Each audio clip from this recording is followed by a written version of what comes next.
shortly before Biden was diagnosed with COVID, he said during an interview with George Stephanopoulos that he would reconsider seeking re-election, or that he would actually drop out of the race should he be diagnosed with a condition or some sort of ailment. And then I think about a day later or shortly thereafter, after he made this statement, he was diagnosed with COVID. And I thought that was very strange. And then just a few days after that, we get this announcement that he is no longer seeking re-election.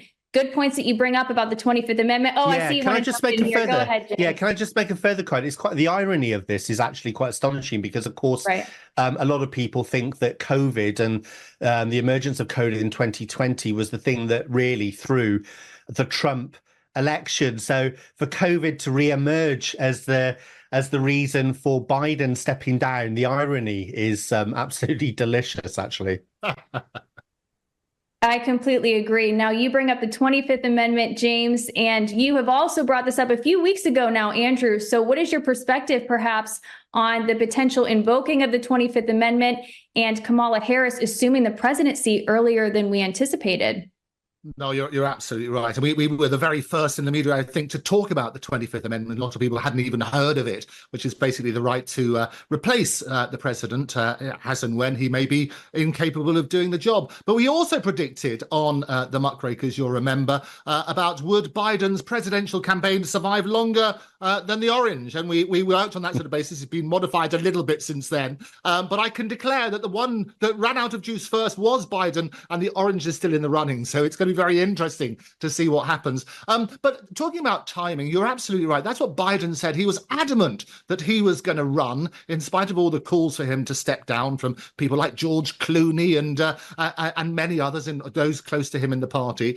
Even sort of 24 hours before the announcement came out, he was still saying he was going to run. And we knew at that stage that it was claimed that he had COVID, and we knew at that stage that he said, well, barring a particular illness, I will continue running. I find that timing extraordinary. And as you say in your opening, your brilliant opening, is the reality was it wasn't an official one. It wasn't on special note paper or anything. It really was just on a tweet. And it does sort of beggar all sorts of questions about actually who wrote that in terms of the language of that sort of stuff and what's going on behind the scenes. But the question, and this is coming on to the 25th, which I know we're going to do a deeper dive into later, the question of this, if he's not fit to run again as president in the campaign, then clearly he can't be fit to run till the end of his term, going all the way potentially up to January, can he?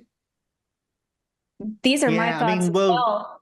Yeah, exactly. And I think Congresswoman Nancy Mace is putting forward a resolution actually calling for Harris to invoke the 25th, saying if Joe Biden does not have the cognitive ability to seek re-election, he does not have the ability to serve the remainder of his term.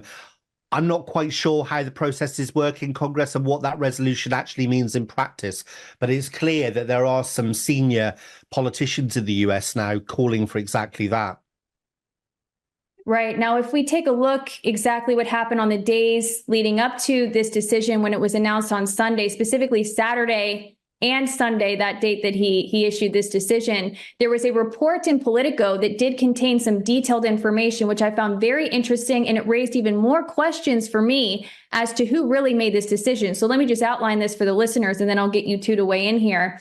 It says on early Saturday, Biden was still very much firm in holding on to the fact that he was going to continue to seek re-election in November. However, after a lengthy discussion with two aides who had been advising him for several years, he had changed his mind, and they presented him with some information regarding concerns from lawmakers as well as issues with fundraising, which you just touched on, Andrew.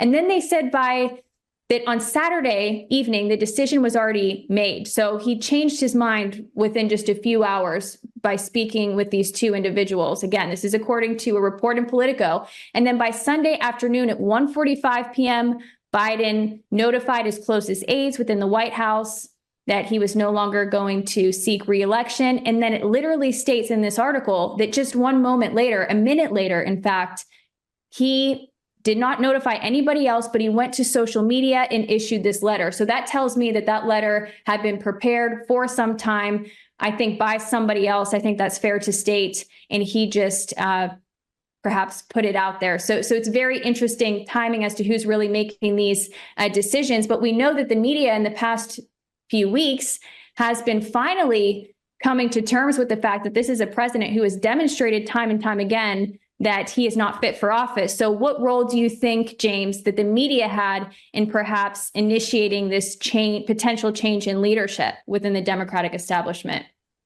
Oh, they've certainly had a part in the choreograph of revealing all of this. But listen, I don't believe a word of this. I think that senior Democrats have known for a long time, just as I have, that Biden would not be the nominee. I think this is a planned event they're going through now. It's been carefully planned. I don't believe any of the nonsense about COVID.